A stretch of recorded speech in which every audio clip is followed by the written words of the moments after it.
দশম শ্রেণীর সমস্ত ছাত্রছাত্রীকে আমার ক্লাসে আমি স্বাগত জানাচ্ছি। আমি তোমাদেরকে তোমাদের বইয়ের 19 নম্বর অধ্যায়, যেখানে রয়েছে বিভিন্ন ঘনবস্তু সংক্রান্ত বাস্তব সমস্যা, এই চ্যাপ্টারটি থেকে আমি কয়েকটা অঙ্ক করব। এই চ্যাপ্টারটি শুরু করার আগে তোমাদের বলি, এই চ্যাপ্টারটিতে মূলত সেই সকল অঙ্কগুলো রয়েছে যেগুলো তোমরা আগে করে এসেছো। যেমন তোমরা একটা চ্যাপ্টারে করেছো শুধুমাত্র চোঙের অঙ্ক, ঘনবস্তু সংক্রান্ত যে চ্যাপ্টার রয়েছে, শুধুমাত্র চোঙের অঙ্ক করেছো আমরা একটা চ্যাপ্টারে। আবার শুধুমাত্র শঙ্কুর অঙ্ক করেছো একটা চ্যাপ্টারে, আবার শুধুমাত্র গোলকের অঙ্ক করেছো, আবার ক্লাস 9-এ করেছো আয়তঘন। এই যে ঘনবস্তুগুলো, বিভিন্ন রকমের ঘনবস্তুগুলো সব ইন্ডিভিজুয়াল একটা চ্যাপ্টারে তোমরা করেছো। আমরা এই অনুশীলনীতে করব এদের কম্বিনেশন। একটা অঙ্কের মধ্যে চোঙ এবং শঙ্কু আছে, একটা অঙ্কের মধ্যে গোলক এবং শঙ্কু আছে, এরকম বিভিন্ন ধরনের যে মিক্সচার প্রবলেম আমরা করব এখানে। আর আমার বিশ্বাস তোমাদের এই সূত্রগুলো সমস্ত জানা রয়েছে, না জানা থাকলেও আমরা অঙ্ক করবার সময় এগুলো বলে দেব। আমি প্রথমে করব এই অধ্যায়ের 1 নম্বর অঙ্ক।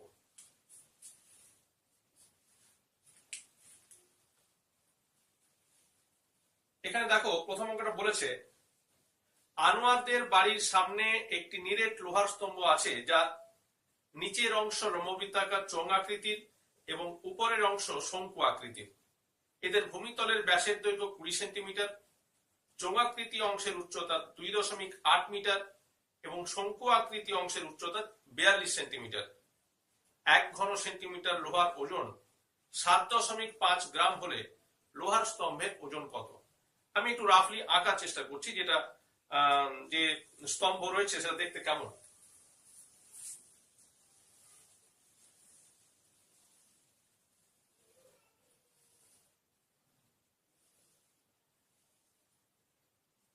এইটা চোঙ, আর এই ধরো ওপরেরটা শঙ্কু আকৃতি। এই ব্যাস একই, মানে চোঙের ভূমির ব্যাস এবং কোণের যে ভূমির ব্যাস একই রকম হবে। আর এটা হলো শঙ্কুর উচ্চতা। আচ্ছা, এবার আমি ডেটাগুলো লিখে নিই, পাশে লিখে দিচ্ছি। ভূমিতলের ব্যাস বলেছে 20 সেন্টিমিটার, তাহলে ব্যাসার্ধ হবে 10 সেমি। আচ্ছা, এটাও 10 সেন্টিমিটার।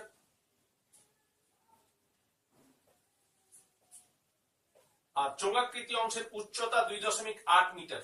আমি যেহেতু এখানে বলে দেওয়া আছে, দেখো 1 ঘন সেন্টিমিটার লোহার ওজন বলা আছে, তাহলে এটাকেও আমি সেন্টিমিটারে নিয়ে নেব। 2.8 মিটার, তার মানে 280 সেন্টিমিটার। মিটারকে 100 দিয়ে গুণ করলে আমরা সেন্টিমিটার পাই।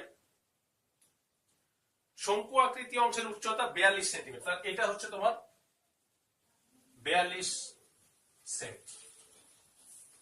তাহলে প্রথমে আমি পুরো বস্তুটা, এই যে লৌহ স্তম্ভ, নিচেরটা চোঙাকৃতি এবং উপরটা শঙ্কু আকৃতির, এর আমি মোট আয়তন নির্ণয় করব।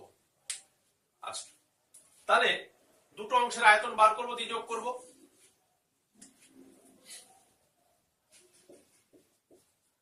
চোঙাকৃতি অংশের আয়তন সূত্র কি? আমি একসাথে সূত্রগুলো লিখছি। পাই আর স্কয়ার এইচ ঘন একক। পাই মানে কত তোমরা জানো, 22/7। আচ্ছা, চোঙের অংশের ব্যাসার্ধ 10 ইন্টু 10, আর উচ্চতা বলেছে 280 ঘন সেন্টিমিটার। 7 দিয়ে কাটো, 4 গুণ করলে হবে 22 × 4 = 88, 88,000 ঘন সেন্টিমিটার। এবার আমি বার করব শঙ্কু আকৃতি অংশের আয়তন।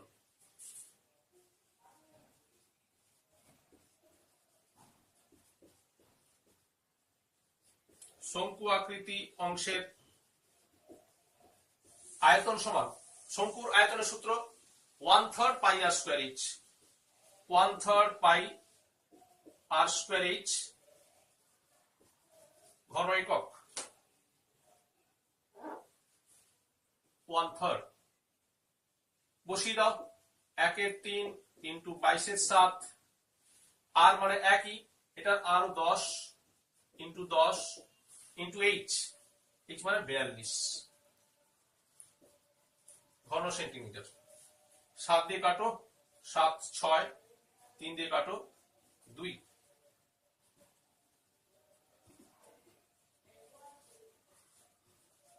4400 ঘন সেন্টিমিটার। অতএব লৌহ স্তম্ভের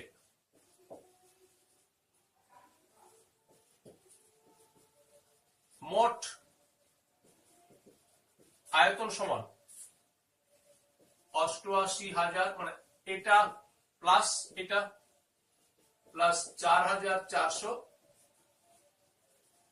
ঘন সেমি। যোগ করো তো কত হচ্ছে দেখো তো, 8 4 12 2 হাতে 1, এই 92,400 ঘন সেমি। এবার বলে দেওয়া আছে 1 ঘন সেন্টিমিটার লোহার ওজন 7.5 গ্রাম। 1 ঘন সেমি লোহার ওজন, অতএব লৌহ স্তম্ভের মোট ওজন সমান 92,400 ইন্টু 7.5 গ্রাম। এটাকে তোমরা লিখতে পারো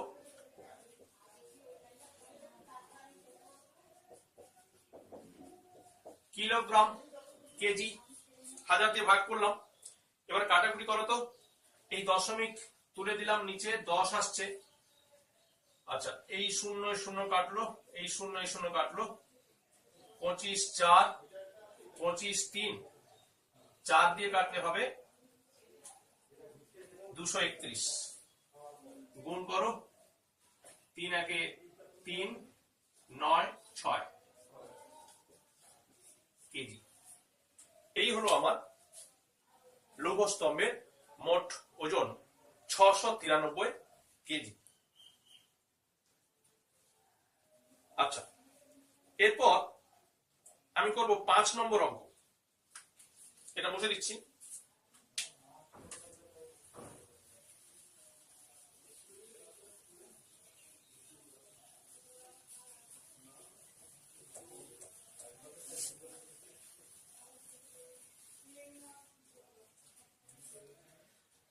পড়ে শোনাই। 5 নম্বর অঙ্ক বলছে 8 সেন্টিমিটার দৈর্ঘ্যের ব্যাসার্ধের একটি নিরেট লোহার গোলককে গলিয়ে 1 সেন্টিমিটার দৈর্ঘ্যের ব্যাসের কয়টি নিরেট গুলি তৈরি করা যাবে হিসাব করে লিখি। এই প্রসঙ্গে তোমাদের বলি যে একটা বড় লোহার গোলককে গলিয়ে অন্য কিছু তৈরি করা হচ্ছে, ছোট গুলি তৈরি করা হচ্ছে, বা একটা লোহার গোলককে পিটিয়ে একটা লম্ববৃত্তাকার দণ্ড তৈরি করা হচ্ছে। এক্ষেত্রে গাণিতিক সম্পর্কটা কি? দুটো বস্তুর আয়তন একই। এটা হচ্ছে মূল সম্পর্ক, যেটা আমাদের অঙ্ক করতে সাহায্য করবে। তাহলে বড় গোলকের আয়তন আর ছোট গোলক কয়েকটি গোলকের আয়তনের সমান হবে। তাহলে সহজভাবে বলি, তাহলে বড় গোলকের আয়তনকে যদি একটি গুলির আয়তন দিয়ে ভাগ করি, তাহলে গুলির সংখ্যা পেয়ে যাবো। তাহলে দুটোর আয়তনটা আমি আলাদা করে বার করে নিই, তাহলে খুব সহজে হয়ে যাবে। দেখো, 8 সেন্টিমিটার দৈর্ঘ্যের ব্যাসার্ধ নিরেট গোলককে গলিয়ে, তাহলে বড় গোলকের আয়তন 5 নম্বর, বড় গোলকের আয়তন, আর গোলকের আয়তনের সূত্র তোমরা জানো, 4/3 পাই আর কিউব ঘন একক, 4/3 ইন্টু 8 ইন্টু 8 ইন্টু 8 ঘন সেন্টিমিটার। যেহেতু বলা আছে 8 সেন্টিমিটার দৈর্ঘ্যের ব্যাসার্ধ বলে দিয়েছে। আচ্ছা, এবার বলছে নিরেট গুলি, ছোট ছোট নিরেট গুলির ব্যাসার্ধ কত? ব্যাস বলে দিয়েছে 1 সেন্টিমিটার, তাহলে ব্যাসার্ধ হবে 1/2 সেন্টিমিটার। অতএব ছোট ছোট নিরেট গুলির প্রতিটির আয়তন কত হবে? একই সূত্র, 4/3। আচ্ছা, এখানে একটা পাইটা আমি স্কিপ করে গেছি, এখানে দেখো 4/3 পাই, হ্যাঁ 4/3 পাই ইন্টু 1/2 ইন্টু 1/2 ইন্টু 1/2 ঘন সেন্টিমিটার। এই হলো আমার বড় গোলকের আয়তন, এই হলো ছোট ছোট গোলকের আয়তন। তাহলে বড় গোলকের আয়তনকে যদি ছোট ছোট গুলির আয়তন দিয়ে ভাগ করে দিই, তাহলে গুলির সংখ্যা পেয়ে যাবো। তাই লিখছি, অতএব নির্ণেয় নিরেট গুলির সংখ্যা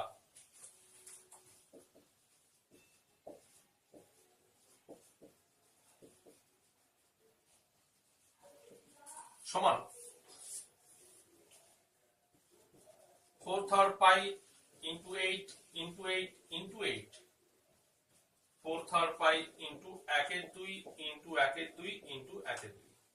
4/3 পাই কেটে গেল, দুইটা উপরে গিয়ে গুণ হয়ে যাবে, তাহলে 16 ইন্টু 16 ইন্টু 16 256। 256 সাথে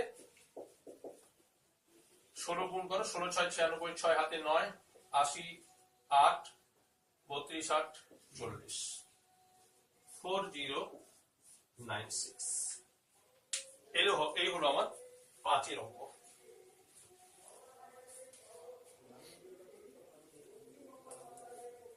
এরপর আমি করব 7 অঙ্ক। খুব সুন্দর অঙ্ক, দেখো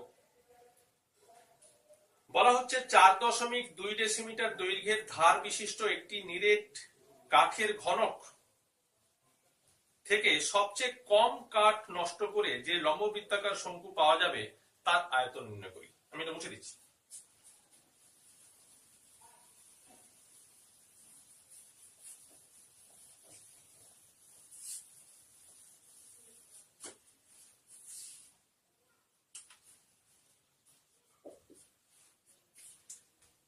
বলি তোমায়, যেটা নিরেট লোহার ঘনক যদি আঁকার চেষ্টা করি, ঘনকটা কেমন?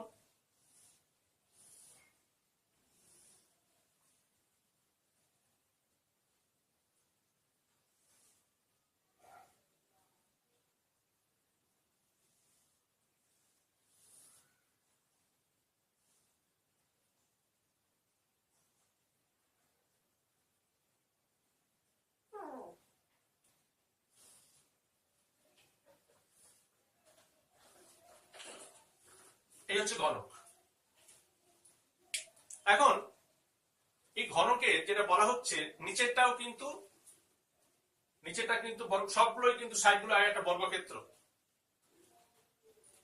আমি বর্গক্ষেত্র জাস্ট এই নিচেরটা, ঘনকের নিচেরটার উপরের সাইডে একটু আমি সেকশন করে দেখানোর চেষ্টা করছি। ধরো এই হচ্ছে একটা উপরের ফেস, আপার ফেস বা লোয়ার ফেস, এটা হচ্ছে লোয়ার ফেস। তাহলে এখানে সবচেয়ে কম কাঠ নষ্ট করা মানে ব্যাপারটা হচ্ছে তুমি সর্ববৃহৎ যে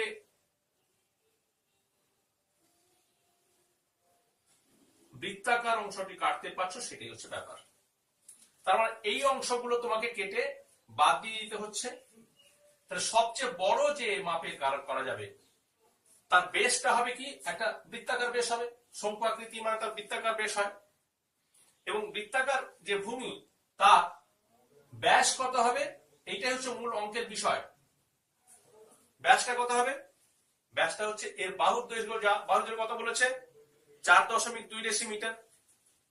তাহলে এটা যদি 4.2 ডেসিমিটার হয় বাহু, তাহলে ব্যাসটাও হবে 4.2 ডেসিমিটার।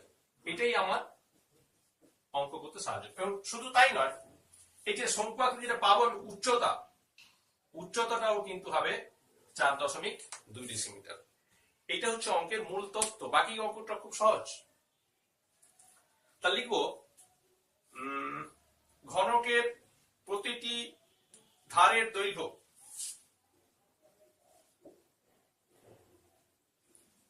কাঠের ঘনকের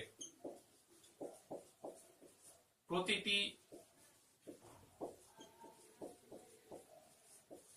ধারের দৈর্ঘ্য 4.2 ডেসিমিটার। এবার লিখি, যে কথাটা মুখে বললাম আমি লেখার চেষ্টা করছি। সবচেয়ে কম কাঠ নষ্ট করে যে লম্ব বৃত্তাকার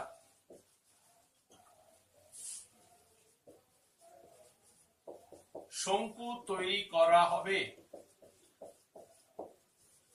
তার ভূমির ব্যাস সমান 4.2 ডেসিমিটার। অতএব ভূমির ব্যাসার্ধ কত হবে? 2.1 ডেসিমিটার এবং উচ্চতা হবে বললাম যে উচ্চতাও একই হবে, যেহেতু ঘনক তাহলে উচ্চতাটা হবে 4.2 ডেসিমিটার। অতএব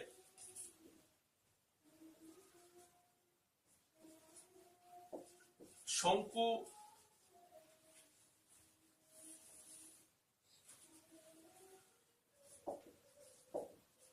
নির্ণেয় শঙ্কুর আয়তন। শঙ্কুর আয়তনের সূত্র তোমাদের একটু আগে বললাম, 1/3 পাই আর স্কয়ার এইচ। আবার লিখে দিচ্ছি, ঘন একক 1/3 ইন্টু 22/7 ইন্টু আর মানে কত বললাম? 2.1 ইন্টু 2.1 ইন্টু এইচ 4.2 ঘন ডেসিমিটার। 7 দিয়ে কাটো, 0.6, 3 দিয়ে কাটো 0.2, এটা গুণ করলে হবে 22 2 44 আর এই হচ্ছে 441। আমি গুণটা করি এখানে, 441 কে গুণ করব 44 দিয়ে, 4 4 4 16 6 হাতে 1 17 1764 হাতে 1 7 6 12 1 13 3 না 7 6 13 1 14 4 হাতে 1 9 1 1 14 4 হাতে 1। হ্যাঁ, এবার 3টের পর দশমিক আসবে, তার পাবো 19.404 ঘন ডেসিমিটার। এই হলো আমার 7 অঙ্ক, খুবই সুন্দর অঙ্ক। এবার করব আমি 10 অঙ্কটা। দেখো তো একটু 10 নম্বর অঙ্কটা পড়ো, এটা মুছে দিচ্ছি।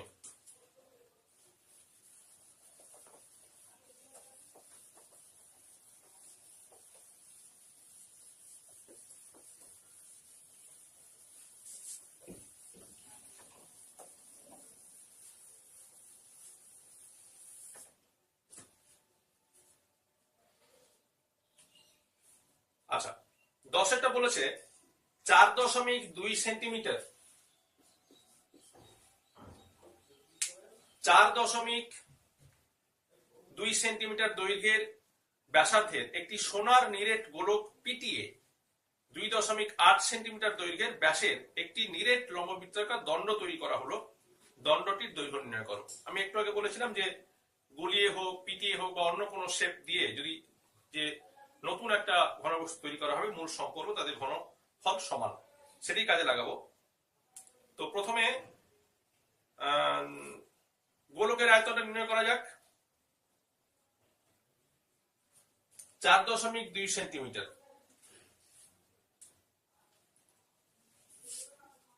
4.2 সেন্টিমিটার সোনার গোলক বলেছে। ব্যাসার্ধ 2.8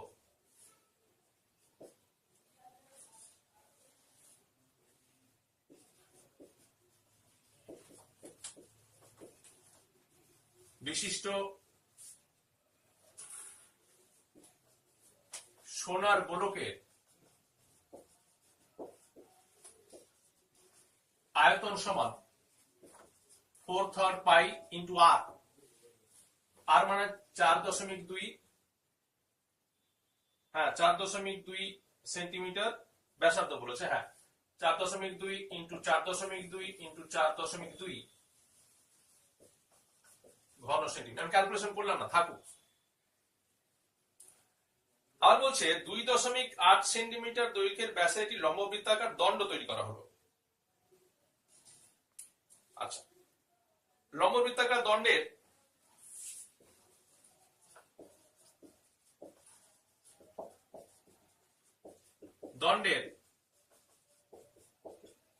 ব্যাসার্ধ কত বলছে? ব্যাস বলেছে 2.8 সেন্টিমিটার, তাহলে ব্যাসার্ধ হবে 2.8 বাই 2,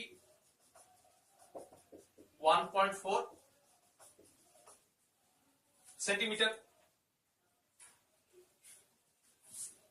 অতএব লম্ববৃত্তাকার দণ্ডের আয়তন সমান কত হবে? পাই ইন্টু 1.4 ইন্টু 1.4 ইন্টু এইচ ঘন সেমি। আমি উচ্চতা এইচটা ধরে নিলাম, কি ধরি? উচ্চতা সমান এইচ সেন্টিমিটার। আমি উচ্চতা বা দৈর্ঘ্য যেটা আমার বার করতে হবে সেটাকে আমি এইচ ধরে নিলাম। তাহলে এই দুটো বস্তুর আয়তন একই, অতএব প্রশ্নানুসারে pi into 1.4 into 1.4 into H equal to 4/3 pi into 4.2 into 4.2 into 4.2। যদি ক্যান্সেল করো পাই ক্যান্সেল হয়ে গেল। আচ্ছা, 1.4 ক্যান্সেল করলে এটা হবে 3, আবার এটা 1.4 ক্যান্সেল করলে এটা হবে 3, এই 3 কেটে গেল। তাহলে দিস ইমপ্লাইজ এইচ ইকুয়াল কত হচ্ছে? দেখো তো, 4 3 12, এটা গুণ করো, 12 2 24 4 হাতে 2, 12 48 2 50। অতএব নির্ণেয় দৈর্ঘ্য বা উচ্চতা সমান 50.4 সেন্টিমিটার। এই হলো আমার 10 নম্বর অঙ্ক। এবার আমি তোমাদের করব 13 নম্বর অঙ্ক। 13 নম্বর অঙ্কটার পরও ভালো করে মন দিয়ে আমি পড়ছি।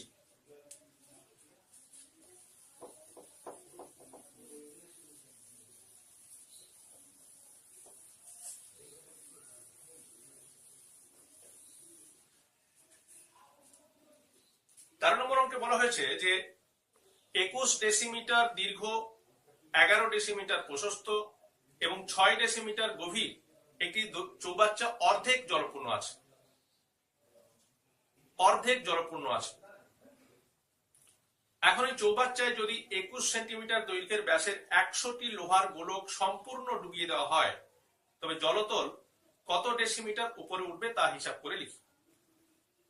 আমি রাফলি একটি আঁকার চেষ্টা করছি। ধরো একটাই চৌবাচ্চা, যে চৌবাচ্চার কথা বলা হচ্ছে, একদিক থেকে দেখলে এরকম তাকাবে, অর্ধেক জলপূর্ণ।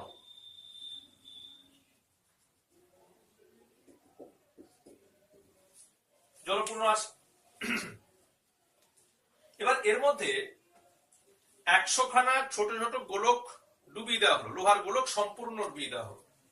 লোহার গোলক এরকম 100 খানা ডুবিয়ে দেওয়া হলো। ডুবিয়ে দাও। তাহলে কি হবে? তোমরা কি জানো এটা সম্পর্কে? তোমরা নিশ্চয়ই জানো, আর্কিমিডিসের সূত্র অনেক ছোটবেলায় তোমরা শিখেছো। আর্কিমিডিসের সূত্র কি বলা হচ্ছে?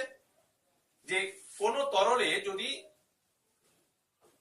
একটা কঠিন বস্তু, যেটা দ্রবীভূত হবে না এমন কোন বস্তু যদি সম্পূর্ণ নিমজ্জিত করা হয় বা আংশিকভাবে নিমজ্জিত করা হয়, তাহলে বস্তুর আপাত ওজন হ্রাস হয় এবং যেটা আমাদের কাজে লাগবে এখানে, সম আয়তনের তরল অপসারিত করবে, অর্থাৎ তাহলে নিশ্চয়ই ডুবে যাবে, জলতলটা বেড়ে যাবে এবং যে জলতলটা বাড়বে, যে জলের পরিমাণটা বেড়ে যাবে মনে হবে, তার আয়তন কিন্তু এই 100 খানা গোলকের আয়তনের সঙ্গে সমান হবে। তাহলে আমি মনে করছি যে এই জলতল যেটা বেড়ে গেল, এইটাকে মনে করছি আমি এইচ ডেসিমিটার। কত ডেসিমিটার উঠবে বলেছে, জিজ্ঞেস করেছে, আমি মনে করছি এটা এইচ ডেসিমিটার। এটা খুব সহজে করা যায়। এখানে যেমন বলেছে যে চৌবাচ্চার দৈর্ঘ্য দেওয়া আছে, প্রস্থ দেওয়া আছে এবং উচ্চতা মানে গভীরতা দেওয়া আছে, জলের গভীরতা দেওয়া আছে, না পুরোটাই গভীরতা দেওয়া আছে, চৌবাচ্চার গভীরতা দেওয়া আছে। এই গভীরতা ব্যাপারটা আমি কাজে লাগাবো না, না লাগিয়ে কেমন সহজে অঙ্কটা করা যায় দেখো।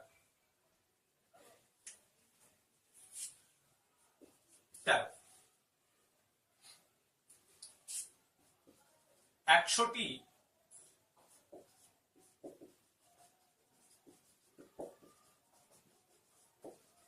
গোলকের, লোহার গোলকের মোট আয়তন আমি ডাইরেক্টলি করছি 100 ইন্টু তাহলে প্রতিটি গোলকের আয়তন 4/3 ইন্টু 22/7 ইন্টু আর। আর কত বলে দিয়েছে দেখো তো, ব্যাসার্ধ কত দেওয়া আছে, ব্যাস দেওয়া আছে 21 সেন্টিমিটার। আমি এখানে লিখে নিচ্ছি, গোলকের আলাদা করে লিখছি, প্রতিটি গোলকের ব্যাস সমান 20 সেমি। প্রতিটি গোলকের ব্যাসার্ধ কত হবে, 10 না বলে দেওয়া, সরি 20 না 21 সেন্টিমিটার। 21 সেন্টিমিটার তাহলে কত হবে, 21/10, 21/2 সেমি, 21/20 ডেসিমিটার। তোমরা জানো সেন্টিমিটারকে ডেসিমিটার করতে গেলে 10 দিয়ে ভাগ করতে, তাই করে নিলাম। কেন করে নিলাম, আমার সমস্ত ডেটাগুলো ডেসিমিটারে আছে, তাহলে এটা ডেসিমিটার করলে আমার কাজটা করতে সুবিধা হবে। তাহলে আয়তন কত হবে, 100 ইন্টু 4/3 পাই ইন্টু আর কিউব, 21/20 ইন্টু 21/20 ঘন ডেসিমিটার। এবার দেখবো আমি, ধরি জলতল বৃদ্ধি পাবে, 100টি লোহার গোলক, যেটা আমি লিখেছি সেটা আমি লিখে দিচ্ছি এখানে, 100টি জলতল, 100টি গোলক নিমজ্জিত করলে জলতল এইচ ডেসিমিটার বৃদ্ধি, জলতল বৃদ্ধি পাবে এইচ ডেসিমিটার।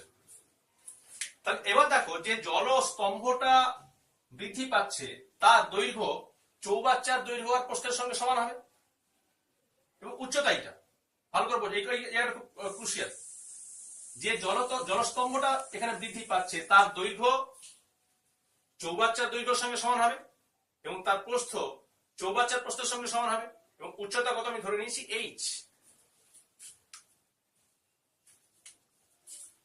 বর্ধিত লিখছি এখানে, বর্ধিত জলস্তম্ভের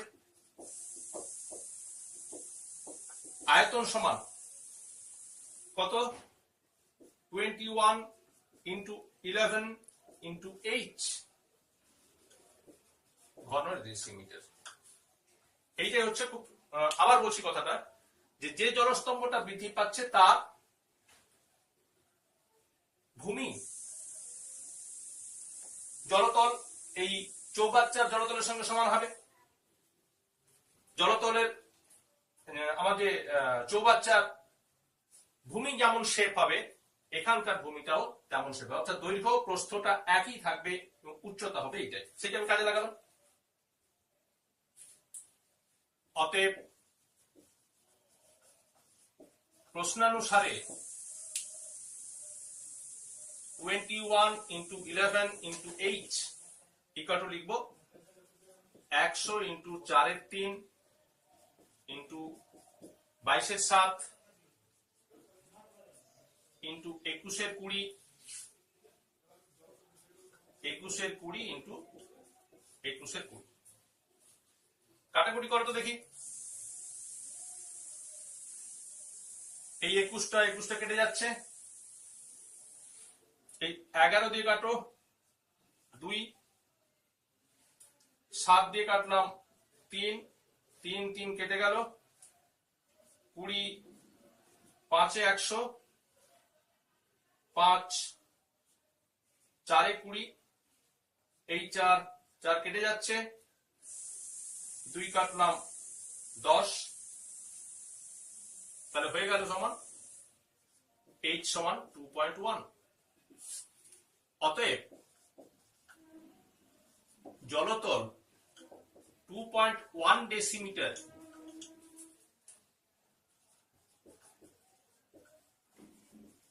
বৃদ্ধি পাবে। এই হলো আমার অঙ্ক।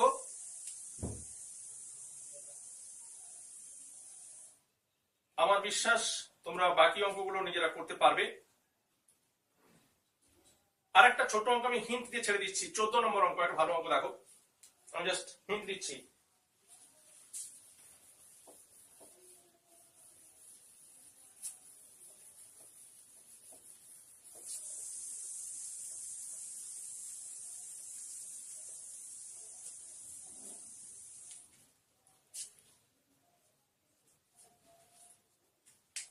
বলছে সমান ভূমিতলের ব্যাস এবং সমান উচ্চতা বিশিষ্ট একটি নিরেট শঙ্কু, একটি নিরেট অর্ধগোলক এবং একটি নিরেট চোঙের আয়তন অনুপাত নির্ণয় করো। সমান ভূমিতলের ব্যাস কিন্তু সবই সমান। আমি তাড়াতাড়ি 3টে জিনিস একটু এঁকে দেওয়ার চেষ্টা করছি। 3টে জিনিস, এক হচ্ছে একটা চোঙ,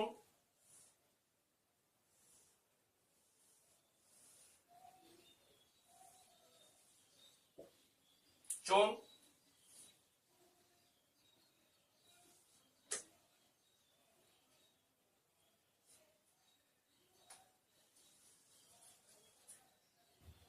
এটা অর্ধগোলক,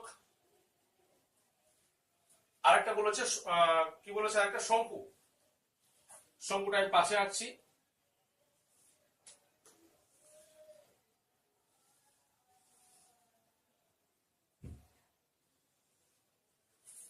তিনটেরই ভূমিতলের ব্যাস বলে দিয়েছে একই, একটা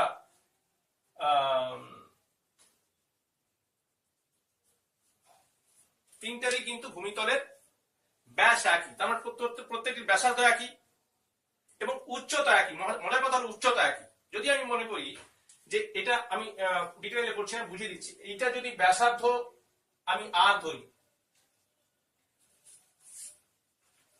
মনে করি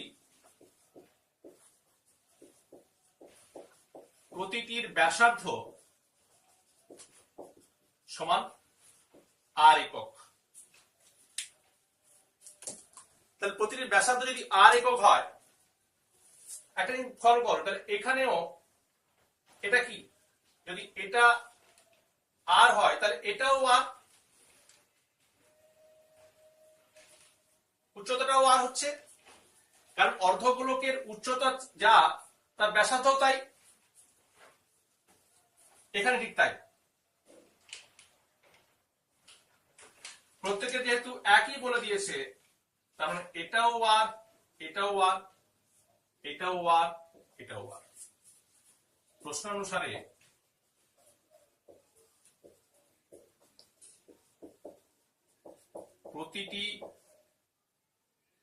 প্রতিটি এখানে ঘনবস্তু লিখে দাও, প্রতিটি ঘনবস্তুর উচ্চতাও আর একক। অতএব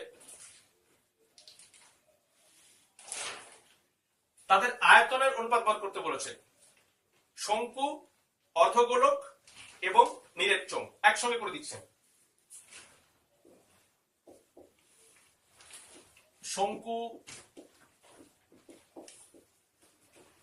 অর্ধগোলক ও চোঙের আয়তনের অনুপাত। কি হবে? শঙ্কুর আয়তন অনুপাত, আয়তন কত হয় তোমরা জানো? 1/3 পাই আর স্কোয়ার ইন্টু এইচ। এইচ মানে কত? আর। আচ্ছা, অর্ধগোলকের আয়তনের সূত্র 2/3 পাই আর কিউব, 2/3 পাই আর কিউব। আর চোঙের আয়তন কত হবে? পাই আর স্কোয়ার ইন্টু এইচ। এইচ মানে আর। দেখো আমি আবার লিখছি, 1/3 পাই আর কিউব, 2/3 পাই আর কিউব, পাই আর কিউব। তার মানে সব জায়গায় পাই আর কিউব কমন আছে। 1/3 is to 2/3 is to 1, তার মানে 1 is to 2 is to 3। এই হলো মোটামুটি আমার এই চ্যাপ্টারের অঙ্কগুলো যেগুলো দেখাবো বলেছিলাম, দেখানো হলো।